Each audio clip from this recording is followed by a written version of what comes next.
I just wanted to weigh in briefly on what's been going on down in Gainesville, Florida. And in case you're unaware, there's a controversy involving a Christian pastor who plans to burn the Qu'ran on September 11th.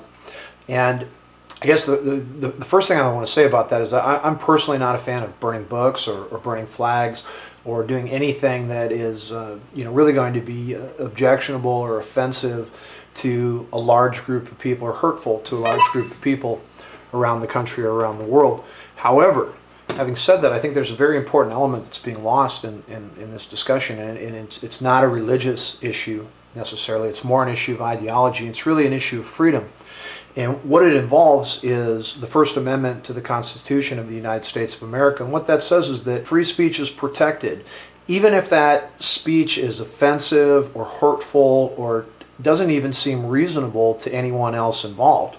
In fact, the ACLU, which incidentally has yet to come up with a position on this particular controversy, the ACLU, which has been involved in a number of controversial defense cases defending free speech for NAMBLA, as an example, the National Association of Man-Boy Love, which I think most Americans probably find repulsive, as well as Nazis marching through Skokie, Illinois, on and on and on. On their website, the ACLU themselves say it's easy to defend freedom of speech when the message is something that many people find at least reasonable.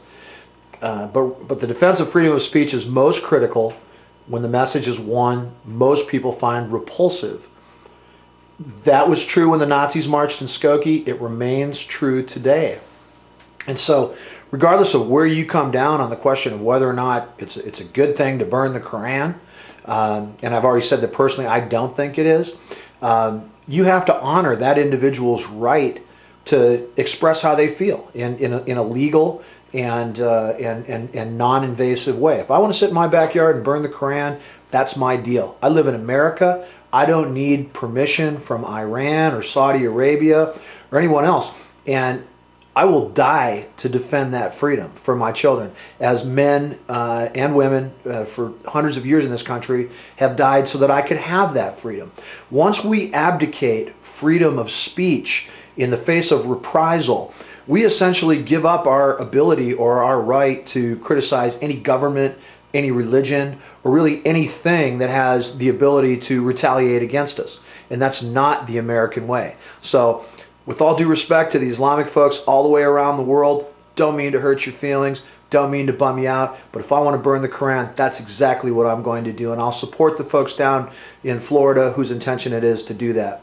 One other interesting side note, our friends in Iran have said that there may be an uncontrollable response from Muslims around the world if this goes through.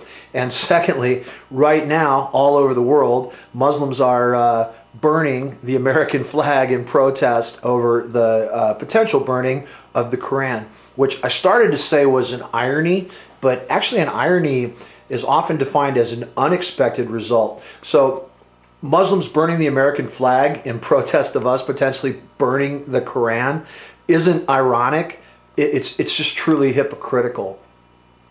Probably not going to happen, but for me, not really worried about it. Not putting any real countenance in my physical being. It doesn't matter to me, so not afraid to die. Not